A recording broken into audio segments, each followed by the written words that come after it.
reading is bad for you? What? What? Okay, let me give you in other words. In other words, not all reading is good for you. All right.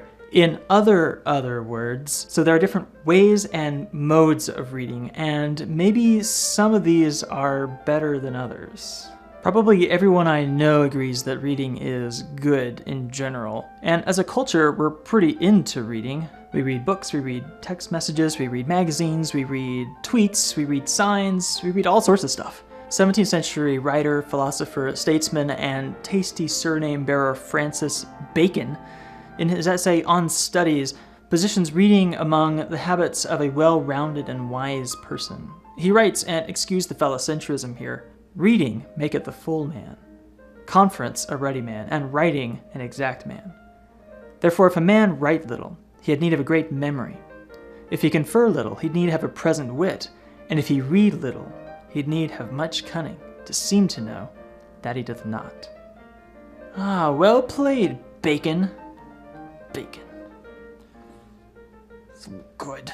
But there's more, and I think we can infer here from Bacon a basic theory of reading. He says, read not to contradict and confute, nor to believe and take for granted, nor to find talk and discourse, but to weigh and consider. So we have 4 ways of reading I think we can take out of this. The first is reading to contradict and confute. To contradict is to deny something by asserting its opposite. To confute is to try to prove someone wrong. So we'll call this first kind of reading destructive. The second is reading to believe and take for granted. In Greek, doxa means belief, and in social theory post-Pierre Bourdieu, doxa refers to whatever is taken for granted in a given society. So let's call this form of reading doxastic. The third is reading to find talk or discourse. We can imagine ourselves not really thinking about a text, but reading it to be up on something or to be able to pull it out of a hat later with our friends. We'll call this mode of reading instrumental, since within it, you only use the text or wield it or consume it for some purpose other than comprehension. The fourth mode of reading is to weigh and consider. Now obviously this is the kind of reading Bacon wants us to do. We'll call this mode of reading critical, and we'll get to why in a moment. What I think Bacon is trying to get at is that in the first 3 modes of reading, you miss something important about the experience of reading. You're somehow putting up a mental obstruction between yourself and the text. When you go into a text ready to tear it down or prove it wrong, as in the destructive mode, you're inevitably going to miss something. Your refutations are probably going to end up being straw man arguments to some degree because you didn't take the time to really consider the text. Conversely, when you take what a text says for granted and read it uncritically, as in the doxastic mode, then you're either just swallowing what other people are telling you, or you're reading something you probably already know and agree with. Now, there's nothing wrong with that in an absolute sense, I guess, but a habit of reading in the doxastic mode will probably set you up to read anything that says something different in the destructive mode, and that's just not helpful. When you read merely to use, as in the instrumental mode, you prioritize not the text, but its status as social capital. This form of reading doesn't ask, what does the text mean, but what can it give me? How many likes will it get if I share it on Facebook? The instrumental mode of reading always has one foot outside the text, keeping meaning and comprehension at bay. So for Bacon, and I think I would share this opinion, the critical form of reading is the most effective and meets the shortcomings of the other 3 modes. When we weigh and consider a text, we try to avoid quick judgments about the text's truth or error and try to meet the text on its own terms. However, we balance a naive reading with a quickness to ask questions of the text, to interrogate it. What does this text mean? What are possible objections to this argument? Does this make sense? What frame of reference makes this text work? We also come into the process of reading with the intent to give the text our full attention. As Umberto Eco's character William of Baskerville puts it in his novel The Name of the Rose, books are not made to be believed, but to be subjected to inquiry. When we consider a book or a text, we mustn't ask ourselves what it says, but what it means. But we quickly run into a problem. All these modes of reading may not be equal, but they're all pretty equally interpretive, which means we need to talk a little bit about the hermeneutic circle. The hermeneutic circle is a concept that comes from philosopher Martin Heidegger and later developed by theorist Hans-Georg Gadamer, and has to do with the relationship between a reader and a text.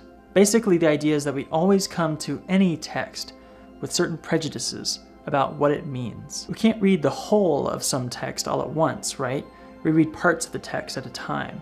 Words, sentences, lines, paragraphs, pages, etc. I pick up a book and I already have an idea about what it means. Maybe it's the title or the cover. In a way, I've already started to read the text. As I read subsequent parts, I'm continually forming and reforming my opinion about the meaning of the whole text as these subsequent parts relate to it. As Gadamer puts it, the reader projects before himself a meaning for the text as a whole, as soon as some initial meaning emerges in the text. And that meaning only emerges because there was something there before it. My prejudgment of the text as a whole is constantly being reformed as I read more and more parts. Hence the idea of a circle. I'm constantly moving back and forth between part and whole. And not only that, but between the present in which I'm reading and the past which produced the text. Which means that I can't read anything purely objectively. I'm always bringing to bear some prejudice, however slight, about the meaning of the text. But there are good and bad prejudices in this case. In his 2009 Yale lecture on this subject, Paul Fry uses the example of Mark Akenside's 18th century poem Pleasures of the Imagination, in which we have the line, "The great creator raised his plastic arm." Now I might read that and say, the great creator has a prosthetic made of polymer. And then from that part, I might interpret the whole as being a kind of cyborg story. This is a bad prejudice because it leaps to a conclusion without, as Fry puts it, considering that there are other historical horizons besides our own, and then weighing our interpretations against them. If we read with the understanding that the 18th century meaning of the word plastic meant sinuous or flexible, then we bring a useful prejudice to bear on the text. This is a constructive prejudice. But either way, we're moving back and forth between the text and our a priori knowledge in a ceaseless circle.